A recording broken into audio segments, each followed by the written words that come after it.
नमस्कार, बहुत बहुत स्वागत करता हूं मैं आप सभी का द न्यूज ओशन के डिजिटल प्लेटफॉर्म पर।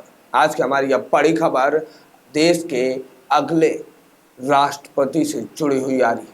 देश में अब राष्ट्रपति पद के चुनाव का मुद्दा छाया हुआ है। देश के इस सबसे बड़े पद के लिए एनडीए और यूपीए में आपस में जंग छिड़ी हुई है। दुनिया भर की नज़र अब भारत देश पे पड़ी हुई है कि आखिर भारत देश का अगला राष्ट्रपति कौन होगा। वहीं पश्चिम बंगाल की मुख्यमंत्री ममता बनर्जी ने भी तीसरा मोर्चा बनाने की कवायद तेज कर दी है। इस जंग में भी मोदी और अमित शाह के आगे किसी की नहीं चलेगी। साथ ही कौन होगा देश का अगला राष्ट्रपति, ये राज खुल चुका है। देश में अगले राष्ट्रपति के लिए एनडीए ने दो ऐसे नाम रखे हैं जिसने पूरे देश और विपक्षी पार्टी यूपीए भी को चौंका कर रख दिया है। हम अपने इस खबर में आपको उन दो नामों का भी खुलासा करेंगे, मगर इससे पहले आपको दिखा दें कि आखिर राष्ट्रपति चुनाव और उसकी पूरी प्रक्रिया आखिर कैसे होती है और इसके वोटिंग में कौन कौन सम्मिलित हो सकता है। तो अगर आपको भी जानना है कि आखिर कौन होगा देश का अगला राष्ट्रपति, तो हमारे इस वीडियो को अंत तक जरूर देखिएगा। और अनुरोध है कि वीडियो पसंद आए, खबर पसंद आए तो लाइक शेयर तो करिएगा, साथ में कमेंट करके आप अपनी राय, अपनी प्रतिक्रिया जरूर रखिएगा। हमें ज़रूर बताइएगा कि आपके हिसाब से कौन देश का अगला राष्ट्रपति होना चाहिए, कौन होगा देश का अगला राष्ट्रपति। इस रात से पर्दा उठाने से पहले चलिए हम आपको दिखाते हैं कि देश के लिए राष्ट्रपति का चुनाव आखिर होता कैसे है। बता दें कि देश में राष्ट्रपति पद के लिए 15 जून को चुनाव की प्रक्रिया शुरू होगी। इसमें नामांकन की अंतिम तारीख 29 जून और मतदान 18 जुलाई को होगा। इसके नतीजे 21 जुलाई को घोषित किए जाएंगे। इस प्रकार 25 जुलाई को सुप्रीम कोर्ट के चीफ जस्टिस नए राष्ट्रपति को शपथ दिलाएंगे। भारत में राष्ट्रपति पद के लिए अप्रत्यक्ष निर्वाचन होता है। भारत में राष्ट्रपति का चुनाव जनता सीधे नहीं करती, बल्कि जनता के वोट से चुने गए प्रतिनिधि करते हैं। इसके संसद के नामित सदस्य और विधान परिषदों के सदस्य हिस्सा नहीं लेते, क्योंकि ये जनता द्वारा सीधे नहीं चुने जाते। देश का राष्ट्रपति होने के लिए कई नियमों का पालन करना पड़ता है।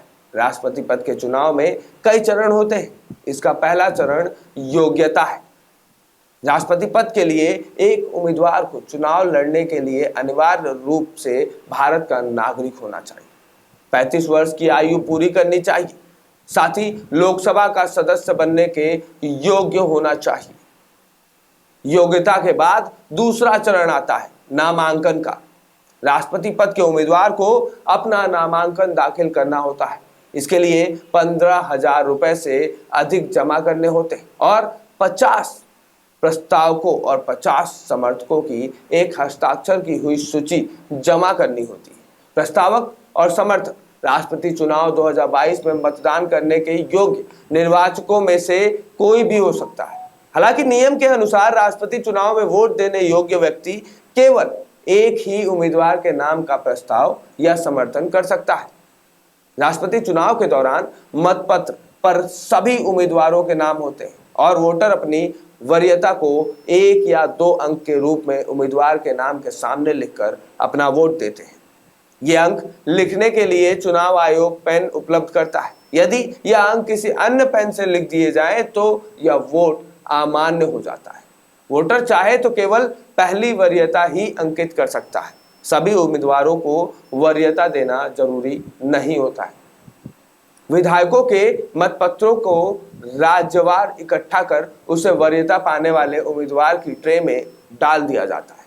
बीते चुनाव की बात करें तो जब किसी विधायक ने रामनाथ कोविंद को अपनी पहली वरीयता के रूप में चिन्हित किया था तो उसका वोट उम्मीदवार रहे कोविंद की ट्रे में भेजा गया था। इसी प्रकार सांसदों के मतपत्रों को संबंधित उम्मीदवार की ट्रे में भेजा जाता है। इस चुनाव में एक खास तरीके से वोटिंग होती है जिसे सिंगल ट्रांसफरेबल वोट सिस्टम कहते हैं।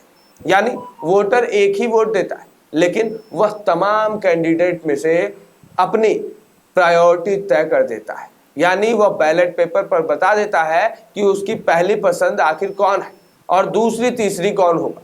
यदि पहली पसंद वाले वोटों से विजेता को फैसला नहीं हो सका तो उम्मीदवार के खाते में वोटर की दूसरी पसंद को नए सिंगल वोट की तरह ट्रांसफर कर दिया जाता है। इसलिए इसे सिंगल ट्रांसफरेबल वोट कहा जाता है। अब हम आपको दिखाते हैं कि राष्ट्रपति चुनाव के लिए वोटों की आखिर गिनती कैसे होती है। बता दें कि राष्ट्रपति चुनाव में यह जरूरी नहीं कि जो उम्मीदवार सबसे ज्यादा वोट ले प्राप्त करें तो वह विजय हो जाएंगे। इसके लिए उस उम्मीदवार को संसद और विधायकों के कुल वोट के वेटेज का आधे से ज्यादा हिस्सा प्राप्त करना होता है। चुनाव से पहले ही जीतने के लिए कितने वोट चाहिए होंगे, इसका निर्धारण राष्ट्रपति चुनाव में पहले से ही हो जाता है। वोटिंग समाप्त होने के बाद अब गिनती शुरू की जाती है और सभी मतों में से पहली वरीयता प्राप्त मतों के अनुसार देखा जाता है कि किसी उम्मीदवार ने निर्धारित वेटेज कोटा प्राप्त किया है या नहीं। यदि पहले चरण में कोई उम्मीदवार कोटा प्राप्त नहीं करता है तो पहले चरण में सबसे कम मत मिलने वाले उम्मीदवार को प्रक्रिया से निकाल दिया जाता है। ऐसे में भारतीय जनता पार्टी और एनडीए की सरकार के पास इन सभी चीजों का आकलन देखते हुए ज्यादा चांसेस है कि वो अपने चुने हुए राष्ट्रपति को पद पे बैठा पाए। इसमें एक बात ध्यान रखें कि वोटिंग प्रक्रिया में राष्ट्रपति द्वारा मनोनीत सदस्य हिस्सा नहीं ले सकते क्योंकि वे जनता द्वारा नहीं चुने गए। आपके मन में एक बड़ा सवाल यह भी हो सकता है कि राष्ट्रपति को उनके पद से कैसे हटाया जा सकता है। सवाल एकदम सही है आपका। आपको बता दें कि राष्ट्रपति को उसके पद से महाभियोग के जरिए हटाया जा सकता है। इसके लिए लोकसभा और राज्यसभा में सदस्य को 14 दिन की नोटिस देना होता है। इस पर कम से कम 1/4 सदस्यों के दस्तखत जरूरी होते। फिर सदन उस पर विचार करता है। अगर 2/3 सदस्य उसे मान ले तो फिर वो दूसरे सदन में जाएगा। दूसरा सदन उसकी जांच करेगा और उसके बाद 2/3 समर्थन से भी वो पास कर देता है तो फिर राष्ट्रपति को पद से हटा हुआ माना जाता है। चुनाव में टिकट वितरण करते समय भारतीय जनता पार्टी क्षेत्रीय और जातीय समीकरण का विशेष ध्यान रखती है। ऐसे में राजनीतिक हलकों में राष्ट्रपति उम्मीदवार के तौर पर अनुसूचित जाति SC ST या दक्षिण भारत के उम्मीदवार जैसे कई थ्योरी सुर्खियां बन रही हैं। ऐसे में पार्टी राष्ट्रपति चुनाव में 3 में से किसी एक वर्ग से उम्मीदवार उतार सकती है। वो पहला वर्ग दलित या आदिवासी है, दूसरा मुस्लिम और तीसरा सिख। अब आपको बता दें कि भारतीय जनता पार्टी एनडीए ने जो अपना उम्मीदवार उतारा है उसमें सबसे बड़ा नाम जो आ रहा है, सबसे बड़ा चेहरा जो सामने आ रहा है वो आ रहा है केरला के गवर्नर का। जी हाँ, मोहम्मद आरिफ खान। ऐसे में आप सभी हमें जरूर बताइएगा कि इस पूरे खबर पे आपकी क्या राय, क्या प्रतिक्रिया है। आपके हिसाब से कौन राष्ट्रपति पद का उम्मीदवार होना चाहिए।